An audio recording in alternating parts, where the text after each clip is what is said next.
इतिहास का भाग 3 आज लेकर के मैं आया हूं और इसमें मैं आपको बता रहा हूं आधुनिक इतिहास से कुछ महत्वपूर्ण टॉपिक्स जिसमें ब्रिटिश सत्ता का विस्तार से ये कुल 20 महत्वपूर्ण प्रश्नों को मैं यहाँ लेकर के आया हूं। इन सभी 20 महत्वपूर्ण प्रश्नों में मैं ब्रिटिश सत्ता जो कि 1757 से लेकर के शुरू हुई थी। एक्चुअली उसकी विस्तारवाद की जो नीति थी वो 1757 के बाद से ही शुरू हो गई थी और तब से लेकर के 1947 तक किस तरीके से ब्रिटिश का जो प्रभुत्व था इंडिया में रहा था वो सब एक एक वाइज हर शिफ्ट में मैं लेकर के आता जा रहा हूँ। इसके पहले मैंने 2 वीडियो ऑलरेडी इस विषय पे बना रखी है, आप उन्हें भी जाकर देखिए और इस बारे में अधिक जानकारी आप वहां से ले सकते हैं। साथ में ये वीडियो आगे तक कंटिन्यू रहेगी जब तक कि पूरा का पूरा मैं ब्रिटिश सत्ता का जो विस्तार संबंधी जितने भी क्वेश्चन हो सकते हैं वो ना करा दूं। ठीक है, तो चलिए इस वीडियो को शुरुआत करते हैं आगे। नमस्कार दोस्तों, मैं हूं शिवशंकर तिवारी। आप मुझे फेसबुक के अलावा ट्विटर और टेलीग्राम पे मुझे फॉलो करिए, यहाँ पर आपको इस वीडियो के पीडीएफ और लिंक दोनों मिल जाएगी। चलिए स्टार्ट करते हैं आज के अपने पहले प्रश्न को, जिसमें पूछा गया है कि प्लासी के युद्ध में केवल कुछ सरदारों ने सिराजुद्दौला का साथ दिया था। एक्चुअली आपको पता होगा कि जब बैटल ऑफ प्लासी हुआ था इन 1757, है ना, 1757 में यहाँ पर प्लेसी का युद्ध हुआ था और इस समय जो बंगाल का जो नवाब था वो सिराजुद्दौला था और इसके साथ Robert Clive British east India company का जो गवर्नर जनरल था उसका रॉबर्ट क्लाइव के साथ यहाँ पर वॉर हुआ था। और इस वॉर में कहा जाता है कि सिराजुद्दौला का जो सेनापति था मीर जाफर, उसने सिराजुद्दौला का धोखा दे दिया था जिसकी वजह से सिराजुद्दौला हार गया था। लेकिन कुछ सरदार थे जो इनके साथ में थे और वो थे मोहन लाल और यहाँ पर खादिम खान, यानी कि 1 और 4 ऑप्शन आपको यहाँ पे सही हो जाएगा। चलिए चलते हैं अगले प्रश्न पे। अगला प्रश्न है यहाँ पर काल कोठरी यानी कि ब्लैक होल, आपने नाम सुना होगा। इसकी एक घटना थी जो कि कलकत्ता में घटी थी और इसमें बताया जाता था कि 146 में से कुल 123 लोगों की जान चली गई थी। तो एक्चुअली जान जाने का कारण क्या था वही मैं बताऊंगा और ये घटना घटी कहाँ थी वो मैंने बता दिया ऑलरेडी कि कलकत्ता में हुई थी। और ये घटना जो घटी थी ना वो 20 जून 1756 को घटी थी। अब ये डेट याद रखना क्योंकि कभी कभी क्या होता है ना कि आपसे डेट पूछ लिया जाता है। तो 20 जून 1756 में ये घटना घटी थी। ठीक है, और इस घटना का मेन कारण ये था कि सिराजुद्दौला के ऊपर यानी कि बंगाल के ऊपर ईस्ट इंडिया कंपनी का लगातार प्रेशर बन रहा था, उसके साथ एनेक्सेशन का प्रेशर बन रहा था। इसकी वजह से बंगाल के जो सैनिक थे उन्होंने ब्रिटिश इंडिया कंपनी के सैनिकों को पकड़ा और उसे एक छोटे से रूम जिसकी लेंथ लगभग 14 × 18 फीट थी, है ना, कितनी फीट थी, 14 × 18, यानी कि 14 लंबाई और चौड़ाई को मिलाकर के 14 × 18 फीट थी। इतने छोटे से कमरे में यहाँ पर 146 लोगों को भर दिया गया था जिसकी वजह से सफोकेशन यानी कि दम घुटने से यहाँ पर 123 लोगों की जान चली गई थी। और इस घटना को ब्लैक कोठरी के नाम से, ब्लैक कोठरी या फिर ब्लैक होल के नाम से जाना जाता है। कहा जाता है कि इसकी वजह से ही जो रॉबर्ट क्लाइव था उसने सिराजुद्दौला के ऊपर आक्रमण किया और फाइनली वहां पर उसकी जीत हुई थी। ठीक है, चलिए आगे देखते हैं अगले क्वेश्चन को। प्लासी के युद्ध के बाद भारत के लिए शाश्वत दुख की काली रात का आरंभ हुआ था, यह किस बंगाल कवि का कथन था।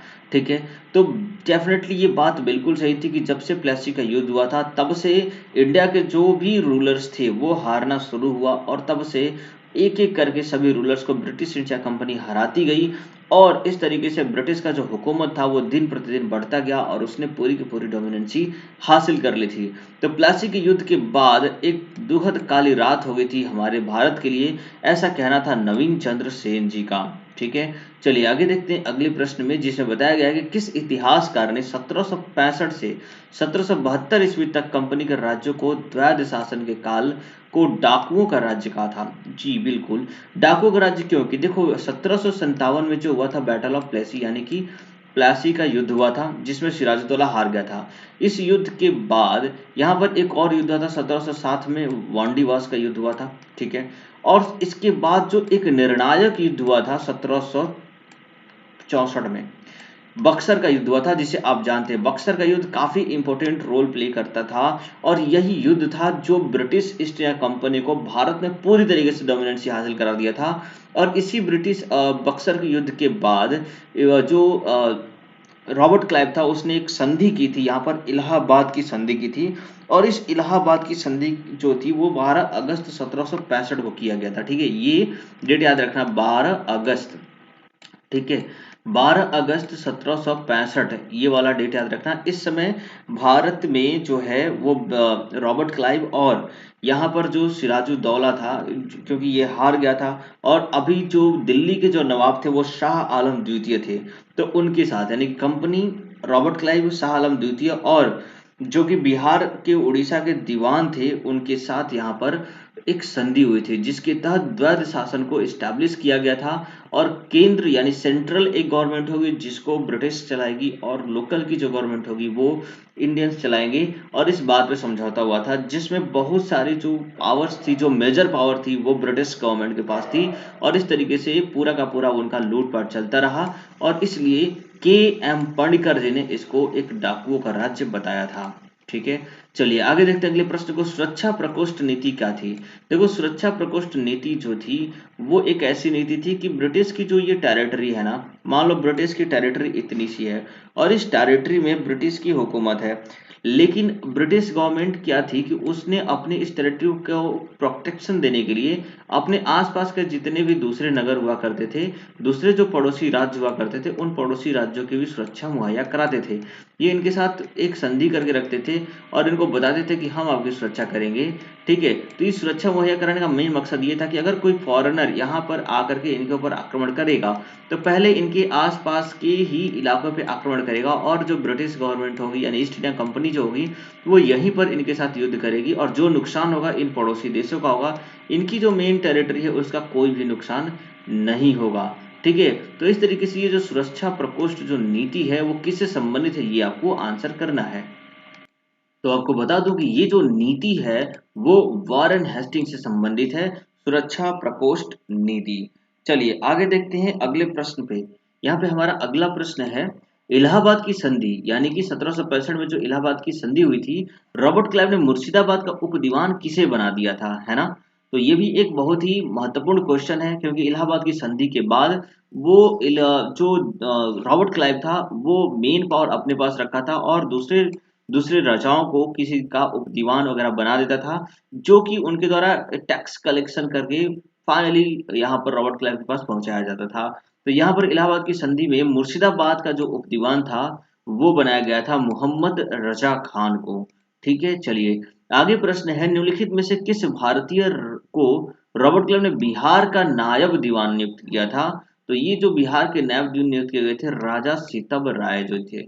ठीक है, चलिए आगे देखते हैं अगले प्रश्न पे, जहां बताया गया कि रणजीत सिंह ने सुप्रसिद्ध कोहिनूर हीरा प्राप्त किया था। देखो, कोहिनूर हीरा तो काफी फेमस है और इंडिया में इसके कई सीक्वेंस है। पहले जो था ये शाह सूजा के पास हुआ करता था, ठीक है, और इन्हीं से रणजीत सिंह ने प्राप्त किया था।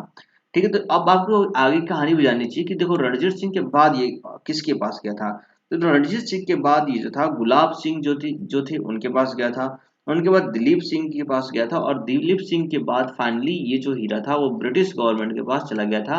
और अब ये ब्रिटिश गवर्नमेंट की जो एलिजाबेथ हैं उनके क्राउन में ये लगा हुआ है सुप्रसिद्ध कोहिनूर हीरा। ठीक है, तो चलिए आगे देखते हैं अगले प्रश्न को, जिसे पूछा गया कि ब्रिटिश जनरल जिसने हैदर अली को पोर्टोनोवा के युद्ध में हराया था कौन था? तो आपको पता होना चाहिए कि हैदर अली जो था वो मैसूर का शासक था, और अपनी टेरिटरी को बचाने के लिए इसने लड़ाइयाँ लड़ी थी, जिसमें दो में इसकी जीत हुई थी और एक में फाइनली हार गया था।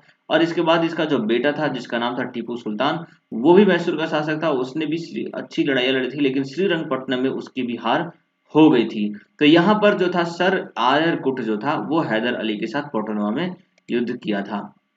आगे देखते हैं अगला प्रश्न है, महाराजा रणजीत सिंह के उत्तराधिकारी कौन थे, है ना? महाराजा रणजीत सिंह जो थे उनके जो उत्तराधिकारी थे वो खड़क सिंह थे, और इनके बारे में आप जानते ही थे, खड़क सिंह के खड़कने से खड़कती हैं खिड़कियां, खिड़कियों के खड़कने से खड़कता है खड़क सिंह। ठीक है, तो खड़क सिंह जो थे वो एक बहुत